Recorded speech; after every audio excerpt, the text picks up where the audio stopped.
Okay, so I have the fryer with the rolling cage.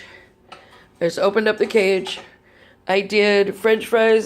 These are our Yukon potato, just because that's what I had in the kitchen.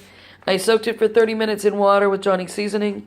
Put it into this plastic bag with less than a tablespoon of olive oil, some Creole seasoning, Johnny seasoning, and a little bit of cayenne and a little bit of garlic, just because I wanted some cayenne fries. All right, so I want you to notice that I'm taking the fries out of the bag. I am not pouring the fries into the bag. You don't want any excess oil in the fryer necessarily. You want to just put them in that. And just throw them on in. It'll hold more. I could do probably 4 of these Yukons, but I'm just doing 1 to see how they come out. So we're going to shut the cage. Make sure it's actually latched. Yep. Okay, it's ready. So now I'm going to press the button on the side of my machine to release my lid. There we go. Be careful if that's hot up there because you'll burn yourself. Alright. So I'm going to set this thing on fry and spin. I doubt it will take 25 minutes, but we can actually watch it go round and round. So I'm going to go ahead and let it sit. It says 24 minutes. We're going to check it in 10. Give me a close look. It looks like when they're just rotating. It's kind of cool that you can actually see them. Just gently, no breaking of the French fries. It doesn't violently roll. Just a nice, gentle tumble. Nice, slow rotation.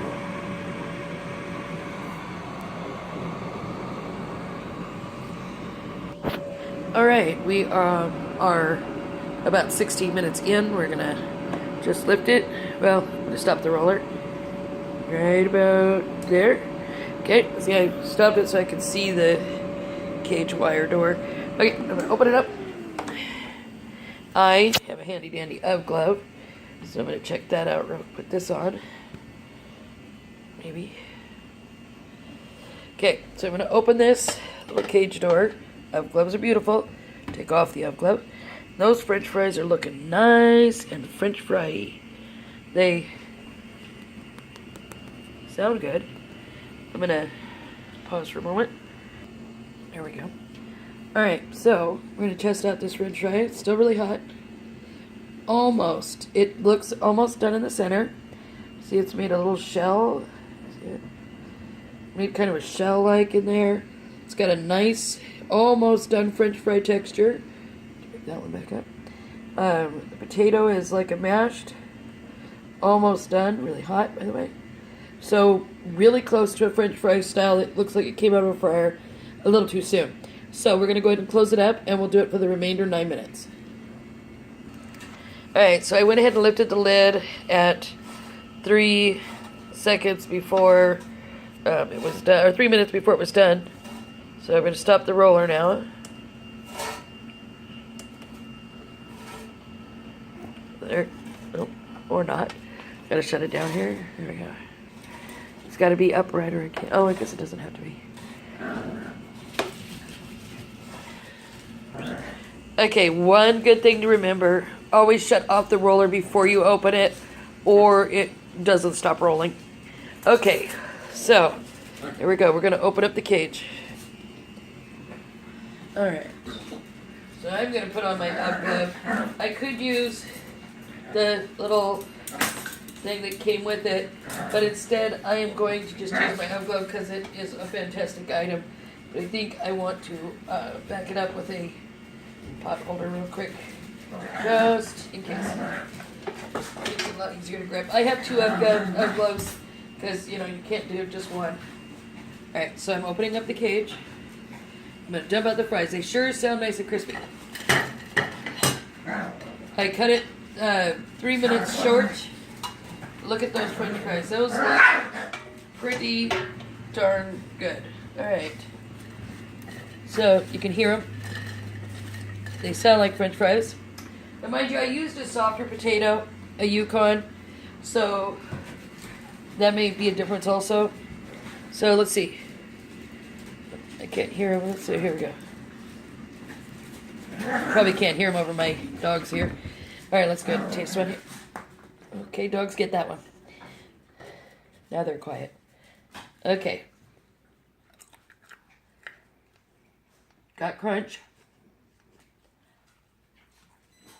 Got flavor. I wouldn't suggest using a Yukon. I think it's too soft a potato, which allowed it to puff up more. It did puff up nicely. It has a crunch to it.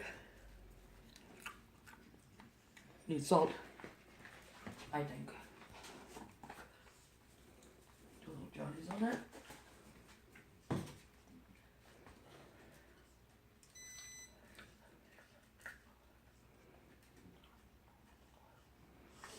I can eat those guys. How are you, honey? Give that a try.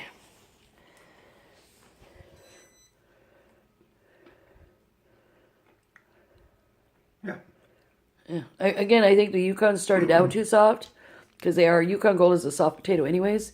Maybe it would have stuck better with the russet. It's got great flavor from the little bit of seasoning I put on it, so it didn't lose its flavor like deep frying does. They look good. Maybe spritzing them with oil instead of rolling them. Maybe. Spritz them with some spray oil. Mm-hmm. Yeah. But not bad for our very first French fries in our brand new fryer, air fryer. Oh, make it so you don't have to eat anymore. And thank you. Okay, real quick before we leave you here, we're going to show you cleanup is easy. The cage is pretty clean, really, but you can rinse it off. Just rinse it off in the sink. That would be done. And at the bottom, notice no oil, not one drop of oil in here. So you could potentially wipe it out. Just wipe it out. If you want, you pull that thing right out. Yep, see? Easy. Easy. All the seasonings. That's about all that's in the bottom of that. Seasonings, see? Pretty clean. I'm going to go ahead and give it one quick wipe out. It'll be easy to put back. One thing I did want to show is when it comes with what it comes with, show you how this works. So, take your fryer, your ring, your riser, whatever you want to call that. Put that in there. Take your rotisserie tongs, these here. The other one fell. Put your rotisserie tong pieces in there. And then, once you've cleaned your cage, alright, so what you could do now is you just set your cage in there, bar in it. So you've got your tongs, your stuff, or not your tongs, but you got your chicken holders, your roast holders, whatever you want to call these, your spit holders, and then you have your bar in here inside the cage, ready to go. Cage is cleaned up, done. So you're going to press this button here, and then shut it, and it is ready to store. Everything's together. You don't lose any of it. If you want, let's see something real quick. I don't think, well, maybe put that. No, and go ahead and take those out. So your tongs do not fit in. Oh, there we go. Off to the side. You hit that button, please. Now, you're completely stored up, ready to go for next time. Of course, you want to make sure your machine is completely cooled before you put anything back in there, especially the plastic handle. You don't want to melt it on accident inside your machine. Have a good day.